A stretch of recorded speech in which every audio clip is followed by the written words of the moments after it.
साथियों, कुछ दिन पहले ही गरीब और मिडिल क्लास के स्वास्थ्य से जुड़ा बहुत बड़ा फैसला लिया गया है। मैंने आपसे वादा किया था कि देश में 70 वर्ष से ऊपर के जितने भी बुजुर्ग हैं, सबको 5 लाख रुपए का मुफ्त इलाज मिलेगा। ये गारंटी भी पूरी हो गई है। अब मिडिल क्लास के बेटे बेटियों को अपने मां बाप के इलाज की चिंता नहीं करने पड़ेगी। अब आपका ये बेटा इसकी चिंता करेगा। साथियों, इन 100 दिनों में नौजवानों की नौकरी, उनके रोजगार, स्वरोजगार, उनके कौशल विकास के लिए बड़े फैसले लिए गए हैं। नौजवानों के लिए 2 लाख करोड़ रुपए का विशेष पीएम पैकेज घोषित किया गया है। इसका फायदा 4 करोड़ से अधिक नौजवानों को होगा। अब कंपनियों में पहली नौकरी की पहली सैलरी भी अगर कंपनी नए नौजवान को पहली बार रोजगार देती है तो वो पैसे सरकार देने वाली है। सरकार ने मुद्रा लोन, जिस मुद्रा लोन ने स्वरोजगार के क्षेत्र में एक नई क्रांति लाई है, बहुत सफल अभियान रहा है।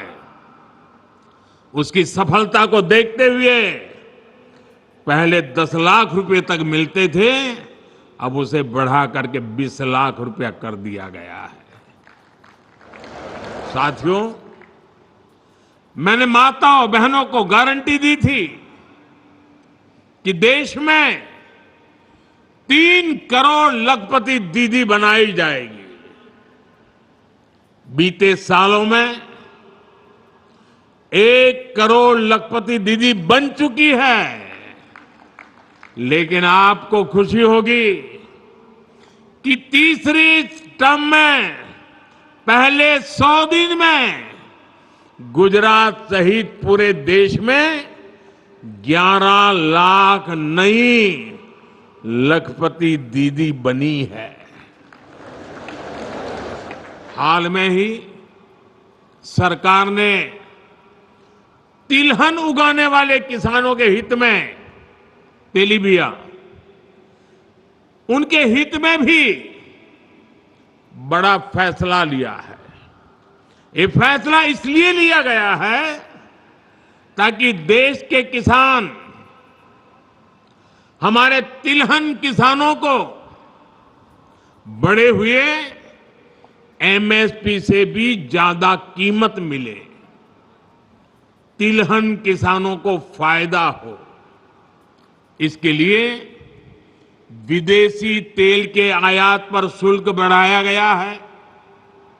इससे सोयाबीन और सूरजमुखी जैसी फसलें उगाने वाले किसानों को बहुत लाभ होगा और देश को खाद्य तेल में आत्मनिर्भर बनाने के मिशन को भी गति मिलेगी।